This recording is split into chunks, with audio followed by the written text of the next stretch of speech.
That brings us over to the X-Division, where the X-Division title feud for the month is AJ Styles and Petey Williams. So Petey Williams won the Ultimate X match at Bound for Glory in suspicious circumstances, suspicious being the X fell into his hands.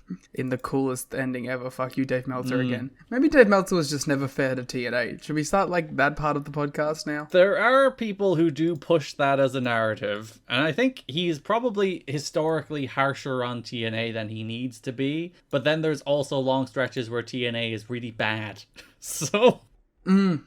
But like at this point, like he's just shitting on the good things too. And like he's not a good critic. I think that's what it always comes back to with Dave. That the thing people always criticize him for is the thing he is really bad at. And it's like the fact that he's the premier wrestling critic is just by default, just by being around for as long as he has been, that he has become. But like he has never had interesting thoughts about wrestling. That's never been him. He's never been a guy who I'm like, oh, I can't wait to hear Dave Meltzer break that down. You know, he's never been that guy. He writes a wall of text to describe the moves and puts a star rating on it, and then people go crazy over his opinions. Like he's never had an interesting. That I don't want to put it that way. He's never had an interest. He's never had an interesting thought. He's never expressed his thoughts interestingly about wrestling. That's just never been him. Well, he doesn't like rate it as a creative endeavor. He's like the equivalent of the 2K games where it's like the more moves you do, the higher the star goes up.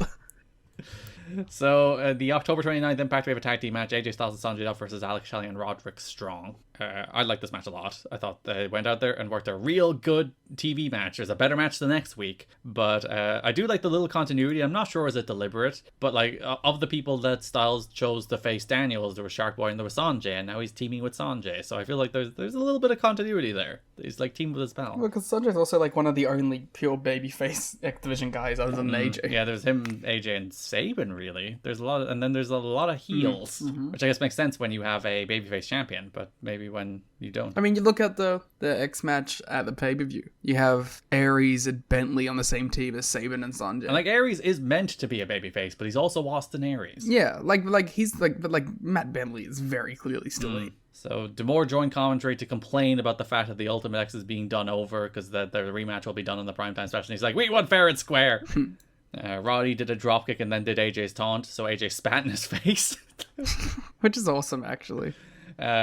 Finish Styles pin Strong with the Styles Clash. A really good tag. I like this a lot. But there's a better match that we'll talk about when we're talking about Elimination X. Elevation X is something very different. Should be Elevation X.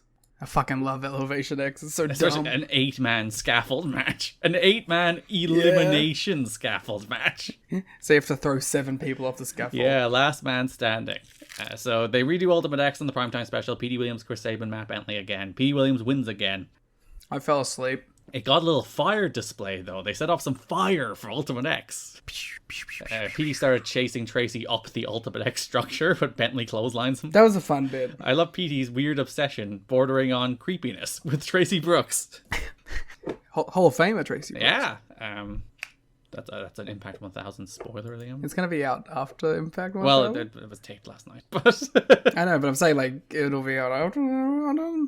Either way, you spoiled the show. Everyone's going to be mad at you. Oh, no one's going to watch it now. It's all my fault.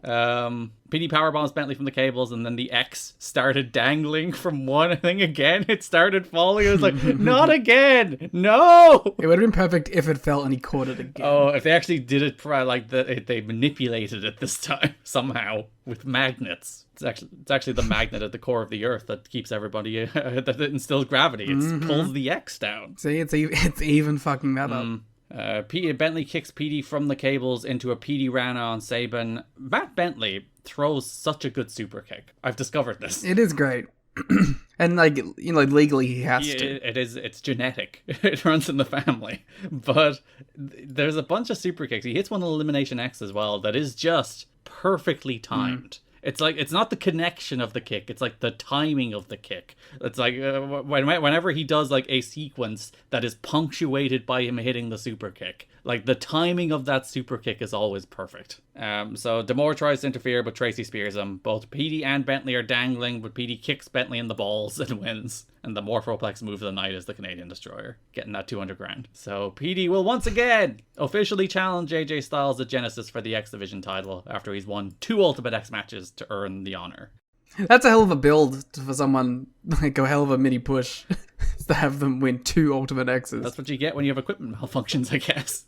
So then the main event of the Go Home show, actually it wasn't the main event, it was just a match on the Go Home show. It was a Styles Clash versus Canadian Destroyer match in which Petey Williams faced AJ Styles non-title. The winner would be the person who hit the Styles Clash or the Canadian Destroyer. To which I have like the question, if you are AJ or Petey, if you hit the other guy's move in this match, do you still win? I think you have to hit your one specifically. That would be a great finish, though, whereas like Petey wins by hitting the Styles Clash. Oh, that'd be a great match. That should be a great match in general. You have to hit your opponent's finish. Or like you do like a 10-man elimination, and the only way to be eliminated is to have someone hit your move on you. What do you think about this as like an idea in general, like a finisher challenge match? I like finisher challenge matches. I think they're fun. Like, you can only really do it with 2 guys who have distinct finishers, like Styles and Petey do. It'd be really funny if it was like, you're doing it like, I don't know, random thing. It's like Omega versus Danielson, and Danielson just gets to do the label lock. Or like the Psycho knee, which is very easy to hit quickly. Versus the One-Wing Angel. Or you do like Edge versus Roman Reigns in a spear match. Who can hit their mediocre spear first and win? You have to hit the other person's mediocre spear and win. Roman has to do the hug. So it only really works when you have people who have like distinct finishers, like the Styles Clash and the Canadian Destroyer. But it's a cool thing to do. What if AJ hit the spiral tap in this match? No, but you see, it is a Styles Clash versus Destroyer. They didn't just say finisher. They did expressly say Styles Clash versus Canadian Destroyer match, which is, to my question, is like, if you hit the other guy's move, do you still win? Because like, it is a Styles Clash versus Canadian Destroyer match, but it's a fun idea, because like, obviously the aim of this is they wanted a way to give Petey like a one-up on AJ without beating AJ. So the way to do that, they came up with this cool idea, you know, if you hit the finisher, you win. The match was actually fine. It wasn't a great advert for the pay-per-view in that the match was actually nothing special in the end. My favorite part is Mike Tenay starts talking about how people have TiVo'd the Canadian Destroyer or recorded it just so that they can rewatch it, and I'm like, oh, the world before there was GIFs. New Japan now. Gonna copyright us just for saying that. Every time AJ hits a cool move and he does his like big pump up firearm, pump his chest, look super jacked, he's super into it. It's the best. He's so good. AJ is on one at the moment. Yeah, like anytime he does his dive or anytime he does his drop kick, he's just like, it is the adrenaline is clearly pumping through his veins, and he's like just so pumped up. Styles goes for the clash, but Petey grabs Andrew Thomas's leg. Styles then pulls for the Styles Clash so hard that Andrew Thomas is sent flying. Because he's so amped up, he's so jacked. D'Amore gets in the ring and tries to hit Styles with the belt, but Styles got D'Amore set up in the Styles Clash. Wait a minute. If AJ hit the Styles Clash on D'Amore, would it have counted? It is a Styles Clash versus Canadian It Destroyer did hit a match. Styles Clash. It never says Styles Clash on Petey Williams. You would have to look into the terms of the match, but I do believe if he hit it on D'Amore, he would have won the match. If he had have run outside and hit it on Don West, would it have counted? No, that's a disqualification. Come on. Why? Because it's Don. Fine, Mike. It's like reverse Dup Cup rules. Whereas you got points on attacking JB. You get DQ'd for attacking Don. Okay, fair enough. What if he did the Styles Clash to JB? Oh, that's fine. Okay, that's a win? Ideally through a table. You get bonus points for the table. Ooh. There should be like a running Dup Cup tally. Oh, the lineal Dup Cup champion. It should just be a board next to the announce desk that they never acknowledge, but there's just points being accrued based on the Dup Cup criteria, and they just update it constantly. If you had to put money on it, who do you think would be the current Dup Cup leader in 2023? Based on the Dup Cup rules, or like on a lineal fashion? And the rules. Honestly, it's probably somebody in AEW, because I feel like the Stampede and Anarchy in the Arena matches would very much tick a lot of Dup Cup boxes. It's probably like one of the best friends. Who attacks JB in NXT a lot? The fans. Congratulations. Oh no, it's not Full Sail University anymore. It's the Performance Center, isn't it? So congratulations to the WWE Performance Center on winning the Dub Cup. That seems about right. Petey hits Styles with the belt, hits the Canadian Destroyer. He beats AJ Styles in the Styles Clash versus Canadian Destroyer match to have one up on AJ heading into their pay-per-view match, which was pretty good. But not great. Yeah, because they had the match at Victory Road last year, which was like a 9-minute sprint, which I thought was ultimately a lot better. Whereas this is like the full 18-minute exhibition title match between these two. And it was pretty good. It was fine. The obvious highlight, first AJ hits a flip dive where he lands ass first on the rail. That's the coolest part, is AJ dying. Yeah, which is bad enough. But then Petey Williams does a thing that you see teased in wrestling matches all the time. Like, I can't even think about the number of times you've seen somebody tease the idea of a German suplex off the apron. Understandably, people very rarely actually do it, because that bump would suck. Of course. Here, Petey teases the German suplex off the apron, and instead, German suplexes AJ Styles back first onto the guardrail.